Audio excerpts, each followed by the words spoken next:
DS4 je alternativa vsem konfekcijskim izdelkom avtomobilske industrije. Pravi avtomobil za tiste, ki ste naveličani suhoparnega dizajna in ste doslej morali posegati po bolj modnih italijanskih izdelkih. Ta Citroen je dovolj outsiderski, da se za njim obračajo mnoge glave. Agresivna oblika privlači, prav tako kot privlači ves trud, ki so ga dizajnerji namenili detajlom.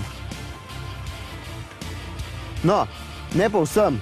Oblikovanje terja vsaj dva davka. Prva so špičasta nerodna vrata, ki bodo sovoznike hitro dregnila pod rebra, drugo pa steklo, ki ga sploh ni mogoče odpreti. In še prtljažnik je majhen, ampak če vas vse to moti, potem izberite C4.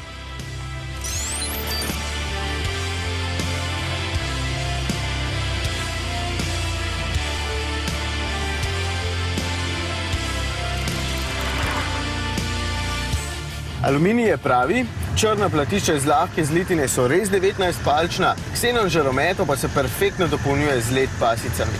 Da ne omenjam vseh reber in mišičevja na odbijačih, blatnikih in pokrovu motorja, pa DS-ovih emblemov na vseh možnih pozicijah. Stisnjeno zadnje steklo pomeni, da se DS4 spogleduje s kupejevsko postavo, je pa vseeno povsem običajna kombi limuzina. 2-litrski HDI 120 kW in 340 Nm navora je dober in prepričljiv, ter se zadovolji z manj kot 7 ml goriva.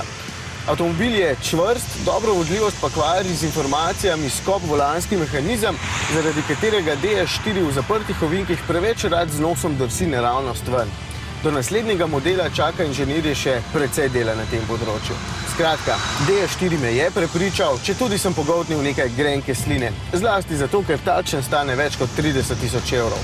Je pa dober avtomobil, le muhe bo treba še pobiti.